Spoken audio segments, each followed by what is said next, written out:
नमस्कार, आप देख रहे हैं द फुलझड़ी और मैं श्रुति। ब्रह्मांड यानी यूनिवर्स, इसमें जितने भी खगोलीय पिंड हैं वे किसी न किसी रूप में तारों से ही बनते हैं। गैलेक्सी कई तारों से मिलकर बनती है, तो ब्लैक होल, ग्रह आदि अनेक पिंडों का भी तारों से ही निर्माण होता है। तारों का अंत होने वाले विस्फोट यानी सुपरनोवा की स्थिति भी कई पिंडों के निर्माण की नींव बनाती है। तो आइए जानते हैं इसके बारे में और भी विस्तार से। आपको बता दें कि अब यूरोप के खगोलविदों ने एक नए तरह का तारकीय विस्फोटक यानी स्टालर एक्सप्लोजन की खोज की है। इस खास तरह के विस्फोटक को वैज्ञानिकों ने माइक्रोनोवा नाम दिया है। वैज्ञानिकों का कहना है कि इन्हें देख पाना तो बहुत मुश्किल होता है, लेकिन ये बहुत सामान्य खगोलीय घटना होते हैं। आइए सबसे पहले तो जान लेते हैं कब बनता है ये माइक्रोनोवा। आपको बता दें कि नेचर जनरल में प्रकाशित अध्ययन के अनुसार यह माइक्रोनोवा वहां होता है जहां तारे की सतह पर स्थानीय संलयन प्रतिक्रिया की वजह से ऊर्जा और पदार्थ बाहर निकलता है और ध्रुवों पर सीमित हो जाता है। लेकिन माइक्रोनोवा सुपरनोवा की तरह किसी तारे के विनाश के बाद का नतीजा नहीं होता है, बल्कि यह तो सफेद तारे का दूसरे तारे के पदार्थ खाने की वजह से होता है। आपको ये भी बताते चलें कि माइक्रोनोवा की स्थिति पैदा होने के लिए सफेद तारे में तीव्र मैग्नेटिक फील्ड का होना बहुत जरूरी है। यह तभी बनता है जब द्विज तारों में से एक शक्तिशाली मैग्नेटिक फील्ड वाला सफेद बौना हो, जिससे सभी संचेत पदार्थ मैग्नेटिक ध्रुवों तक जाने लगता है, जहां ऊष्मीय संलयन नाभिकीय प्रतिक्रिया होती है। आपको ये बताते चले कि अब चूंकि सुपरनोवा की तुलना में प्रतिक्रिया और विस्फोट दोनों की ही मात्रा कम होती है, इस प्रतिक्रिया और विस्फोट को वैज्ञानिकों ने माइक्रोनोवा नाम दिया है। यहाँ तक कि सफेद बौने की सतह पर होने वाले विस्फोट से भी हल्का होता है, जिसे नोवा कहा जाता है।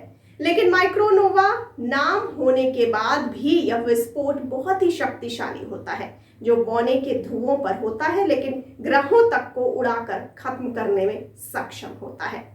आगे आपको जानकारी के लिए ये भी बताते चलें कि ये प्रतिक्रिया संक्रमण कालिक होती है और विस्फोट केवल कुछ ही घंटों में खत्म हो जाता है। इसीलिए इन्हें देख पाना बहुत ही मुश्किल काम होता है।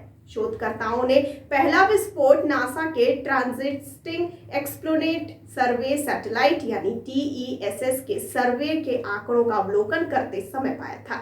इसके बाद उन्होंने खोज करने पर दो और ऐसे विस्फोट खोज निकाले। पहले दो सफेद बौने में पाए गए और तीसरे विस्फोट की पुष्टि के लिए यूरोपियन साउदर्न ऑब्जर्वेटरी की वेरी लार्ज टेलीस्कोप एरे से पुष्टि हो सकी। तीनों ही विस्फोट सफेद बौनों के ध्रुवों से हुए थे।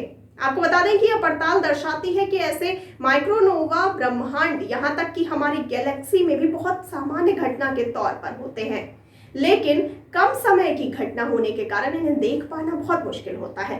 तारकीय विस्फोटों से सुपरनोवा सबसे प्रसिद्ध विस्फोट होते हैं जो तारे के ईंधन खत्म होने पर बनते हैं, जिसके विस्फोट के बाद ब्लैक होल या न्यूट्रॉन तारे बनते हैं। इसके अलावा द्विज तारे में से एक सफेद बौना दूसरे तारे का पदार्थ गुरुत्व से खींचने लगता है, जिससे अंत में सुपरनोवा विस्फोट होता है। आपको ये भी बता दें कि सफेद बौने का निर्माण तभी होता है जब एक तारे में सुपरनोवा जैसे विस्फोट होने की स्थिति नहीं होती।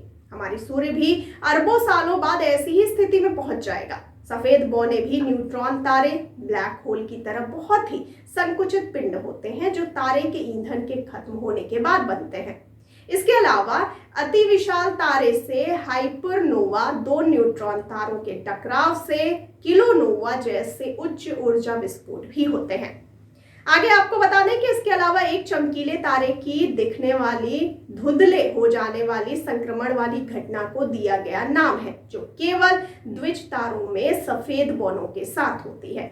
लेकिन माइक्रोनोवा केवल शक्तिशाली मैग्नेटिक फील्ड वाले सफेद बौनों में ही होती है, जहां पदार्थ उनके ध्रुवों पर जमा हो जाता है और नाभिकीय प्रतिक्रियाएं वहीं पर होती हैं।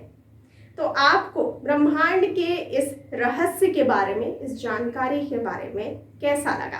आप अपनी प्रतिक्रिया जरूर बताइए। कहाँ?